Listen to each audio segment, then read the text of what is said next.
பண்ருட்டி காவல் நிலையத்துக்கு உட்பட்ட கரேசு என்ற கிராமத்தில் வந்து நேற்றைக்கு மாலை சுமார் ஒரு 4 மணிக்கு மேலே ஒரு 80 வயது பெண்மணி அவங்க வந்து சாயங்காலம் அந்த மாலை வாக்கிங் செல்லும் பொழுது ஒரு அடையாளம் தெரியாத வாலிபர் வந்து பாலியல் பலாத்காரம் செய்ததாக கிடைத்த தகவலின் பேரில் அந்த பெண்மணியை மீட்டு நம்ம அண்ணாமலை யூனிவர்சிட்டி இப்போ அரசாங்க மருத்துவமனையில் வந்து சிகிச்சை பெற்று வர்றாங்க.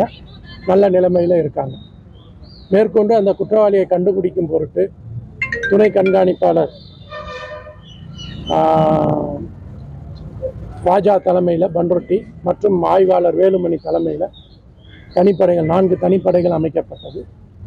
மேலும் அந்த சம்பவ இடத்தில் கிடைத்த தடயங்களின் அடிப்படையில் எஸ்கே பாளையத்தைச் சேர்ந்த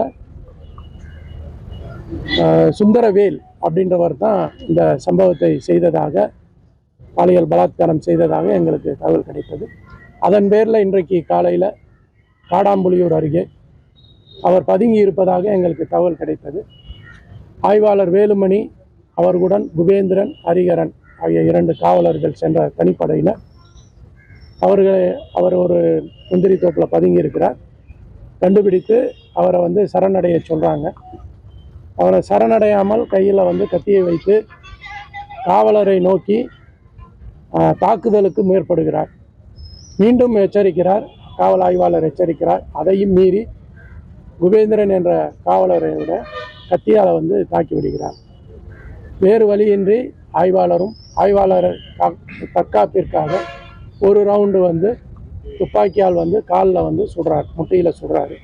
உடனடியாக ஆய்வாளர் சுந்தரவேலையும் மற்றும் காவலர்களையும் தன்னுடைய வண்டியில் எடுத்துக்கிட்டு இந்த பண்ருட்டி ஜிஹெச்சில் வந்து அட்மிஷன் பண்ணுறாங்க. இங்கே சிகிச்சை பெற்று அந்த சுந்தரவேல் மட்டும் மேல் சிகிச்சைக்காக முண்டியம்பாக்கம் அரசு மருத்துவக் கல்லூரிக்கு செல்லப்பட்டிருக்கிறார். காவலர்கள் வந்து இங்கே சிகிச்சை பெற்று வருகிறார்கள்.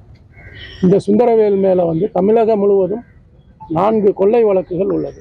அதாவது மேட்டுப்பாளையத்தில் 1, ஈரோடு 1 மற்றும் வந்து திருச்சி கண்டோன்மெண்ட், திருவெண்ணைநல்லூர் ஆகிய காவல் நிலையங்களில் இதற்கு முன்னாடி வழக்கு பதிவு செய்யப்பட்டுள்ளது.